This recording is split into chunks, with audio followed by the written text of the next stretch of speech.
So my book 8, part 1, chapter 9. I love my mum and dad and usually my sister. But lately they've been really getting on my nerves. When I was a little kid, so of course she wasn't it. They things like, what if a dog and a bird got married, Jackson? Or sing Wheels on the Bus 3,000 times in a row. Or steal my skateboard and use it for a dole ambulance. The usual little sister stuff. My parents are more complicated.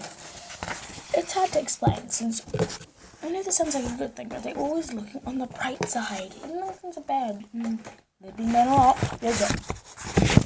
They acted silly. They pretended everything was fine. Sometimes I just wanted to be treated like a grown-up. I wanted to hear the truth, even if it wasn't a happy truth. I understood things. I knew way more than they thought I did.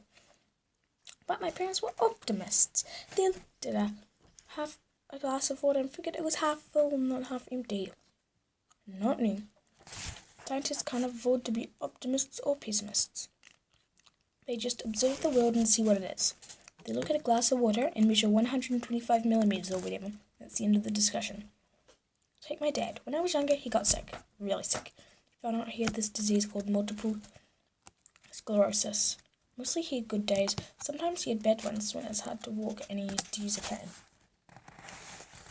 When he learned he had MS, my dad acted like it was no big deal, even though he had to quit his job, which was building houses. He was tired of listening to hammering all day long. Said he wanted to wear fancy shoes instead of muddy ones. Then he wrote a song about it called The Muddy Shoes Blues.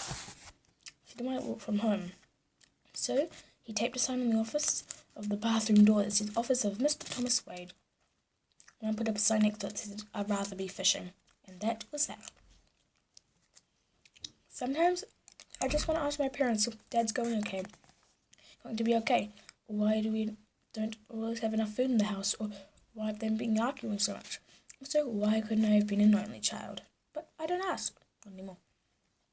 Last autumn, we had a neighbourhood potluck dinner when Aretha added baby's disposable diaper. She had to spend 2 nights at the vet's until she pooped it out. Poop in, pooped out, my dad said when we picked up her up. It's a cycle of life. The cycle of life is expensive, my mum said staring at the bill. Looks like the rent's going to have to be late again this month. When we got to the car, I came right in and asked if we had enough money for stuff. My dad said not to worry, that we were just a little financially challenged. He said sometimes it's hard to plan for everything, unless you have a crystal ball and see the future. And if I knew someone with the crystal ball, he would love to borrow it. My mum said something about winning the lottery, and Dad said if they won the lottery, could he please get us a Ferrari? We said how about a Jaguar, and then I could tell they wanted to change the subject. We didn't ask more hard questions after that. Somehow, I just knew my parents didn't want to give me hard answers.